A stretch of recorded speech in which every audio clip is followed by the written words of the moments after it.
Reading with your kids.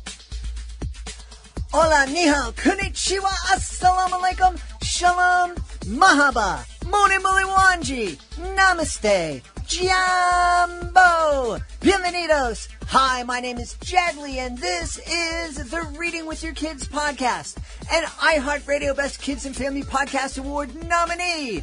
We are coming to you from the beautiful neighborhood of Reedville in the southwest corner of Boston, Massachusetts.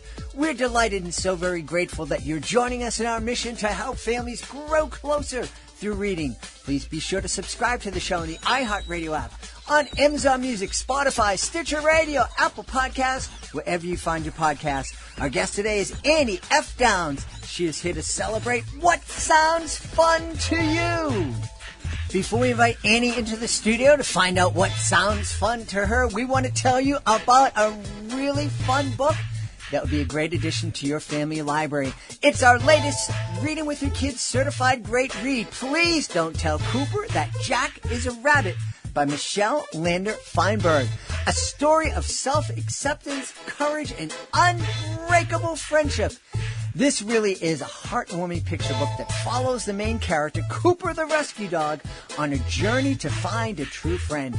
It shows children through simple words and brilliantly whimsical illustrations that being different is not a barrier to making good friends, and that there are many, many ways of being.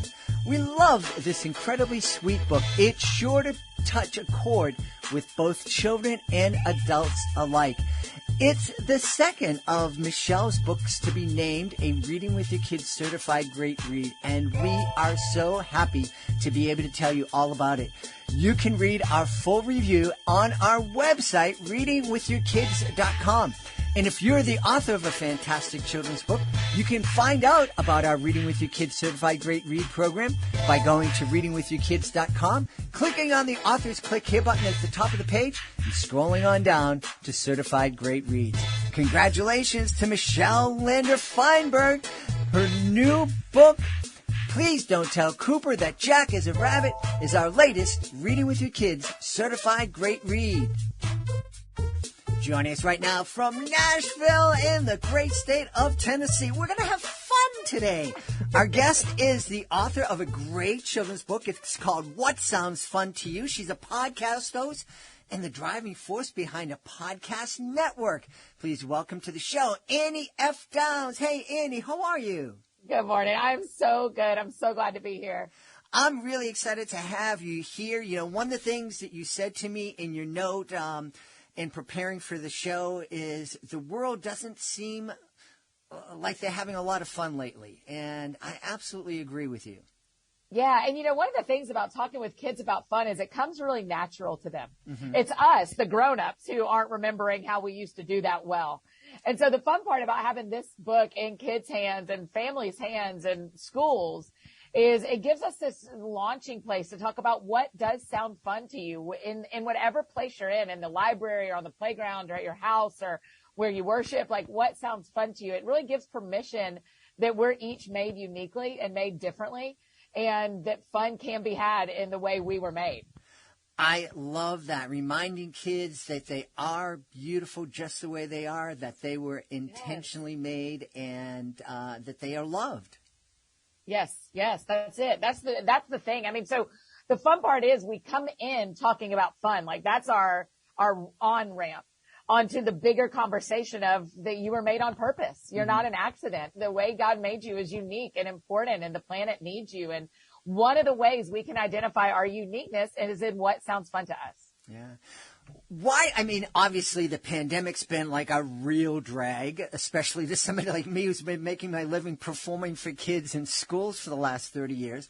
Yeah. But what else do you think is bringing us down and being an anti-funner? I don't know. Right. That's good. It's good. That's a good one. You know, I think it's hard to remember what wasn't fun before the pandemic started. Like it's hard to think back and go, what was hard? Nothing felt hard compared to what kids have been through the last year and a half, right? Mm-hmm. But there's always, I mean, in every, you know this from your time in schools, I used to teach elementary school. And so I was with 4th and 5th graders for every single day for years. And what I know is every day someone came in the room needing to find peace, needing to find fun, needing to be invited to a safe place where they did not have to worry, where they knew they were going to get fed, where they knew they were going to get cared for. And so to me, a lot of what makes life not fun for kids is the worries that are not meant to be theirs to carry in the first place. And it's one of the reasons I love writing books is because I loved reading books to escape from things that were hard in my real life. And it's still true. I mean, it's one of the reasons I love reading. And so what we get to give kids through reading, through literature, through being with them in a book reading moment is a moment to escape into these pages. Yeah. And I think it's important for all of us to put into perspective, it's been a tough 18, 20 months for everybody. But when you think about a kid who is in 5th grade, a kid who's 10 years old, that 20 months represents over 10% of that child's entire life. So to imagine to be locked down for 10% of your life when you're a kid, that's something that's hard for me to wrap my head around. Yeah, that's right. And I've thought about that as well of for us, it's such a small percent of our adult life. And as our kids grow, it will shrink in the percentage of life it is taking up. But in their brain space, it's taking up significantly more than 10%. Mm-hmm. It takes up more than 10% of my brain space and it's 2% of my life.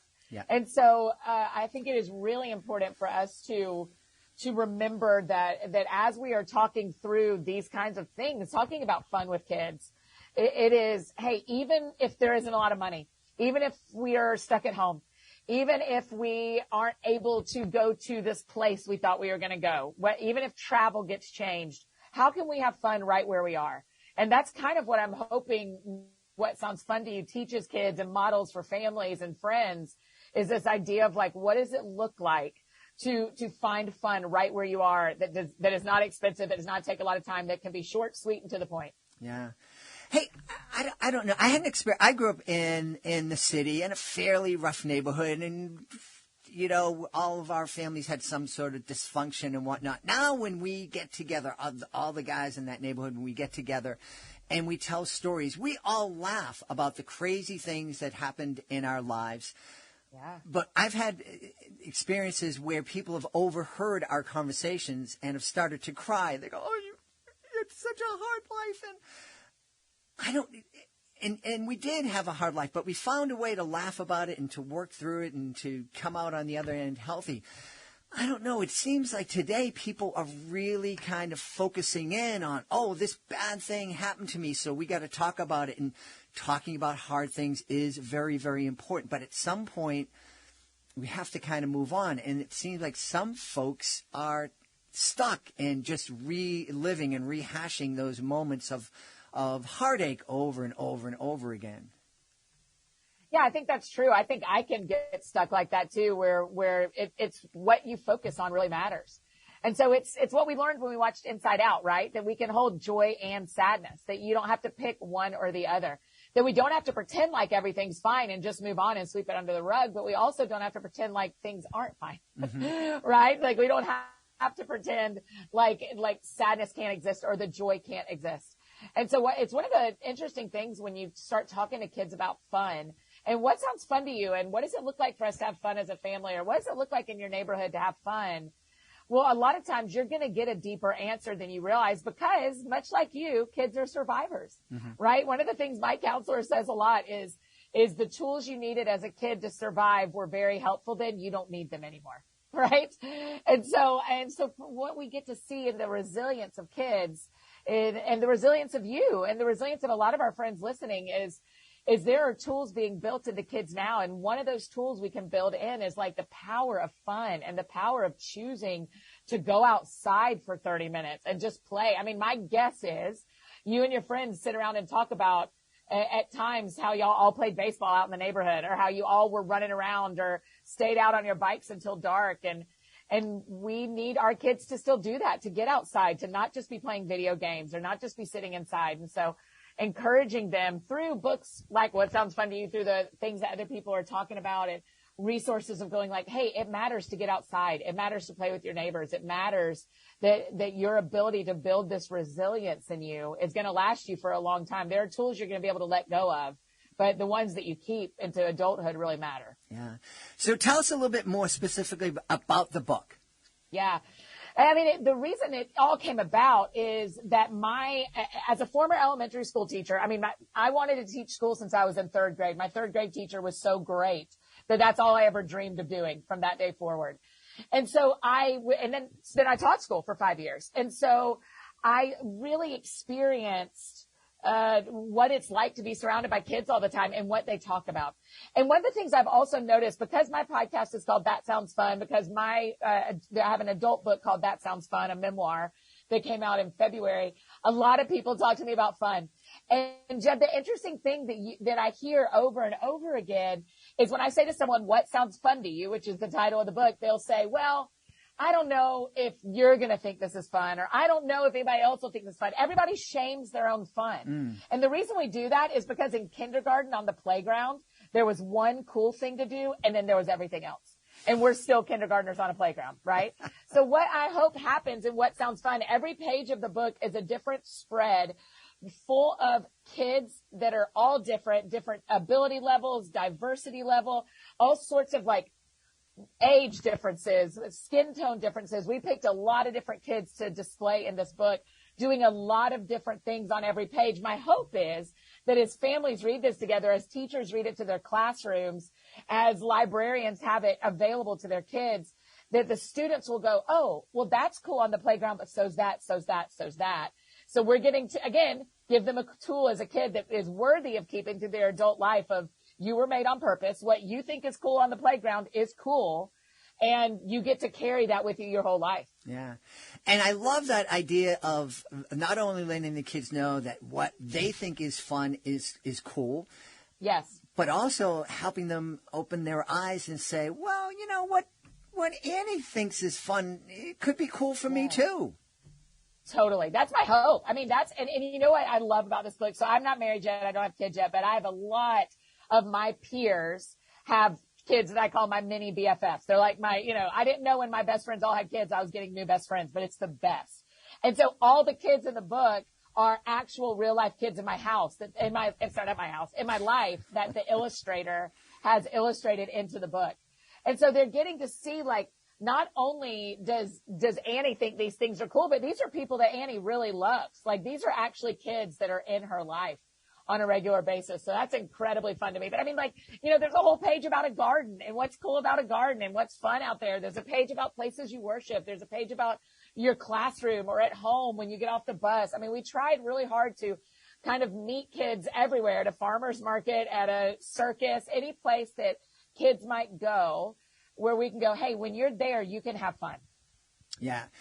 It's interesting that you mention places of worship with fun. When I was growing up, never did I associate my church with fun. But one of the neat things is when my kids, I remember specifically this one day when my kids were high school and middle school, and their buddies, and it's the end of the service, and we're starting to leave, and I'm talking to the parent of one of my kids' friends, and we're waiting for 20 minutes because the kids wouldn't leave. They were having so much fun. They felt so comfortable in the church, and we all looked at each other saying, did you ever imagine this would happen? We couldn't drag the kids out of church.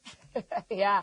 I mean, that says someone's doing something right? The ability to connect your spiritual life with fun really matters, because it's really easy to connect your spiritual life with sadness or struggles or even just the day to day. I mean, as we pursue emotional health, physical health, mental health, and spiritual health, it kind of falls into your normal day. But when we can attach it to fun, that this is a good place to be, that this relationship with God is one that comes with surprises and joy, it really adds to the depth of a child's life, that they aren't only going to God when something is wrong, they're going to God when something's right. And I think that's my favorite relationships on earth are with people that I go to when things are wrong and when things are right. And I want that for our kids as they relate with God too. Yeah. One of the things that I do when I'm able to perform for kids in a religious setting, in a Catholic school or other religious type of school or in a church, I always start with a prayer, and then I always end with another prayer, and I always start that ending prayer by saying, I always forget to say thank you for God for helping me have fun. Oh, wow. And that was something, the first time that happened, I had such fun performing for the kids that it was just a spontaneous thing. And afterwards I said, well, I need to do that all the time. Yeah. I need to thank God for all the fun people that God brings into my life.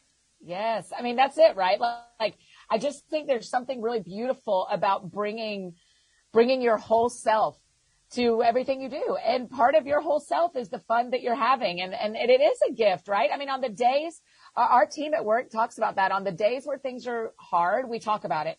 And so what that means is on the days where things are really good, when we are having fun, when we feel a lot of growth and a lot of good momentum, we need to talk about it. We need to be as vocal about what's going right as we are about what's going wrong. Yeah.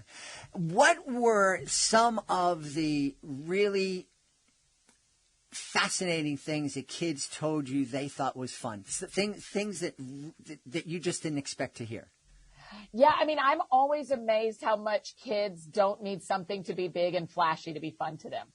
I mean, it's the cardboard box stories, right? Of people having one cardboard box that comes from Amazon, and before the evening's over, it's a race car, or it's a building that they live in, or when I think about, when I've talked to kids recently about what sounds fun to them, it always amazes. They can dream up the big thing. I want to go to space. I want to move to Disney World. I want to, they think of those really big things. And I go, okay, so what sounds fun to you today? Because I don't want to kill their dreams. Like, dream about going to space and dream about moving to Disney World. That's hilarious. I think it's great. But what could you do for fun today? And then they'll say, well, I love going outside with my little sister and playing basketball. We played a game of horse yesterday. I mean, it's just so easy. Fun is so simple for children. It only gets complicated the older we get.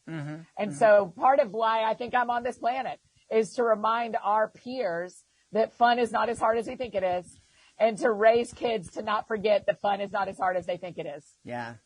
As you were speaking, I remembered, anytime somebody in the neighborhood got a new refrigerator, that was like the best day, and that box would be dragged for a week until it was nothing but little scraps. It would be a spaceship one day and a fort the next day, and then we'd roll kids up and roll them down a hill inside. It was a tough neighborhood, but it was just that simple cardboard box just brought so much joy to kids. We didn't need flashy screens or phones or videos. We made our own fun. And our imaginations as kids are incredible. And then we forget as adults that imagination is still really powerful. We call it all these other things. We call it fantasizing, and we call it like zoning out and all this stuff. And part of me wants to be like, hey, grown-ups, take a cardboard box outside. Take a cardboard box outside and just imagine for a little bit. Engage your imagination again the way we used to when we were kids. It was so easy when we were little to have 5 jobs in a day, right? Because that cardboard box was 5 different things.